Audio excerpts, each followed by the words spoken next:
성도 여러분들, 오늘 하루도 하나님 은혜 가운데 잘 지내셨죠? 하루를 감사하면서 다 함께 가정 예배 하나님 앞에 드리도록 하겠습니다.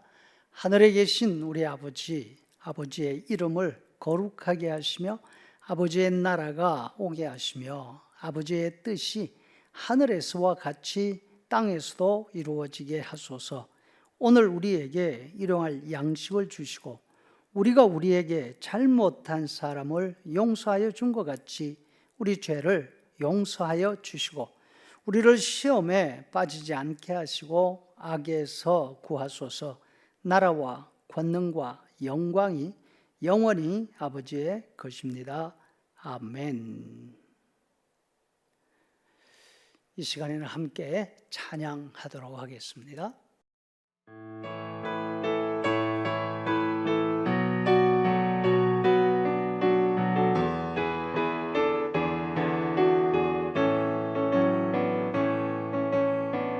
그날이 도적같이 이룰 줄 너희는 모르느냐.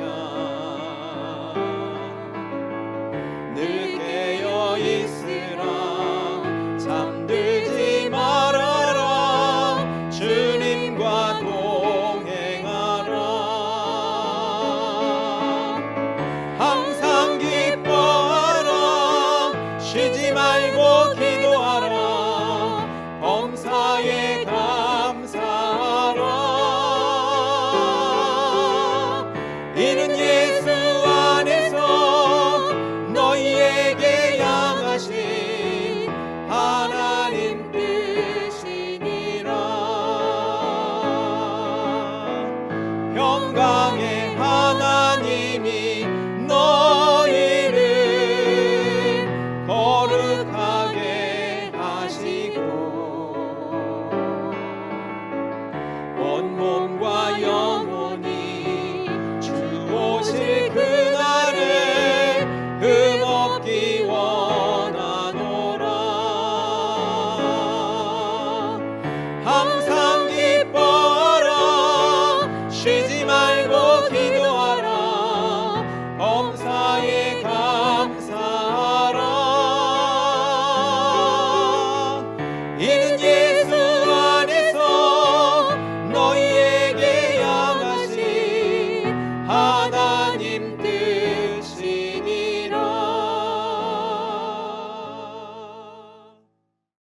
오늘 함께 읽을 하나님의 말씀은 사도행전 1장 9절에서 11절까지 말씀. 이 말씀을 마치시고 그들이 보는 데 올려져 가시니 구름이 그를 가리어 보이지 않게 하더라.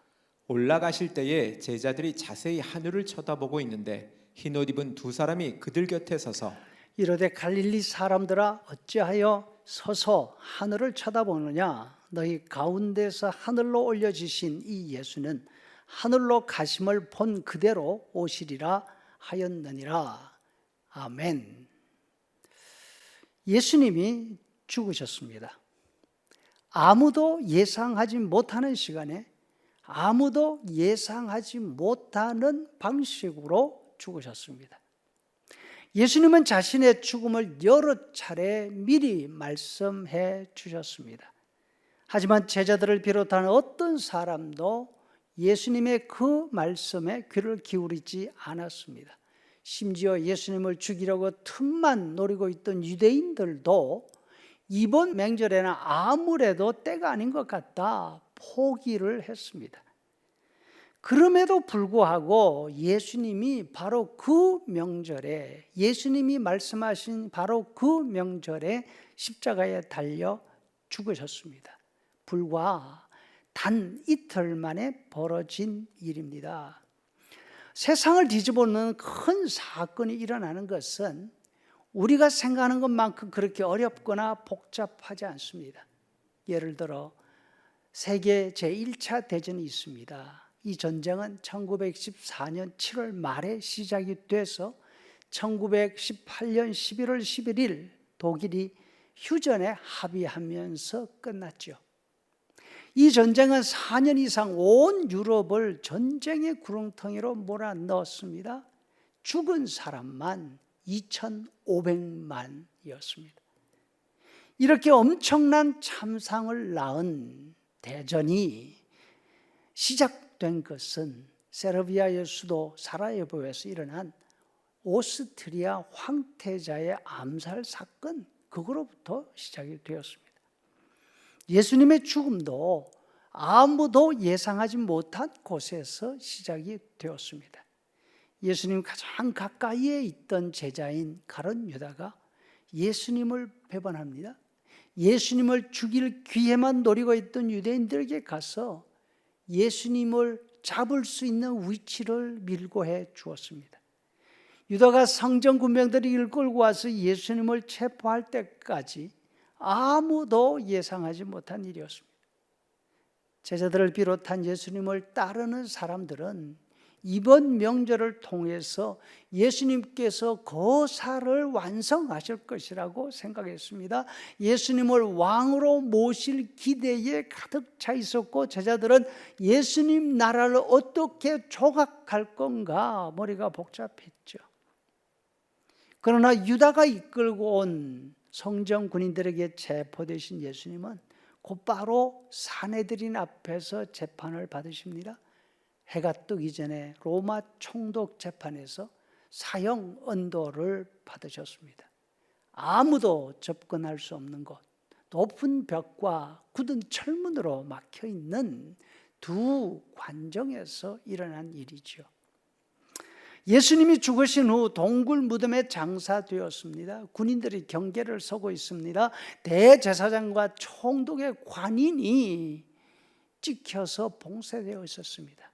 이번에도 아무도 예상하지 못하는 시간에, 아무도 예상하지 못하는 방식으로 예수님이 부활하셨습니다. 예수님은 여러 번 자신의 부활을 예고하셨습니다. 아무도 귀담아 듣지 않았습니다. 믿지 않았습니다. 부활하신 예수님을 만난 여인들이 제자들에게 가서 예수님이 부활하셨다고 말해 주었습니다.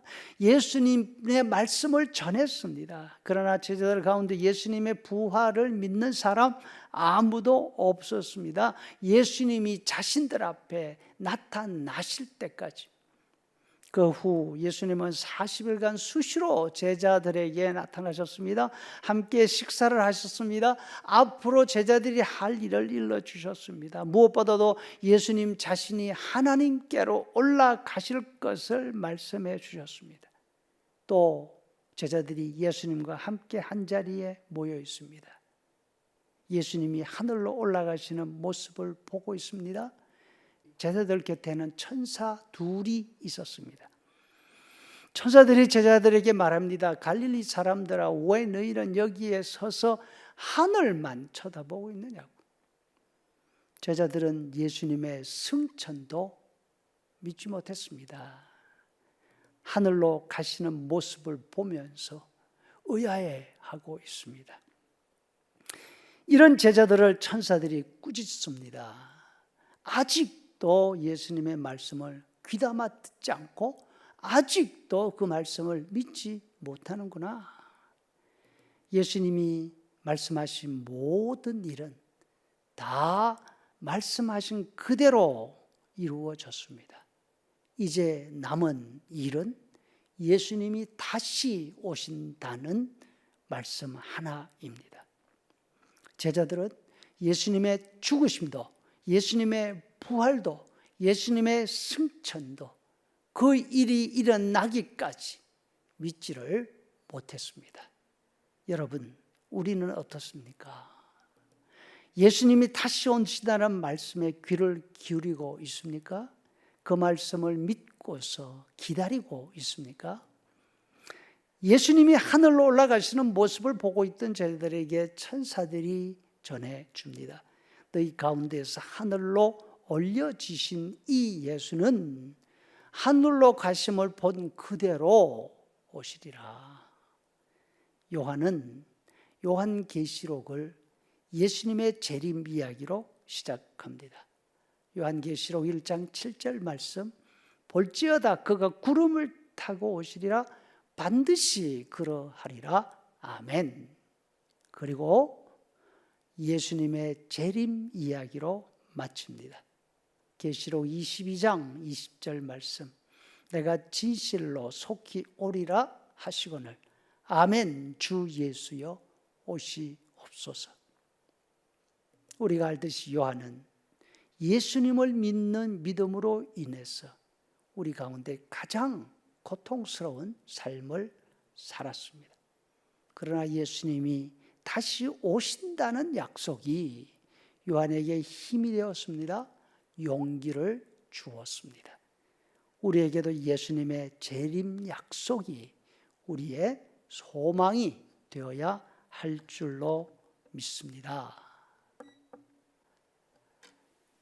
이제는 우리 구주 예수 그리스도의 은혜와 아버지 하나님의 크신 사랑과 성령의 인도 교제 충만케 하시니 예수님 다시 오실 날을 소망으로 기다리는 성도들의 머리 위에 영원토록 함께 있을지어다. 아멘.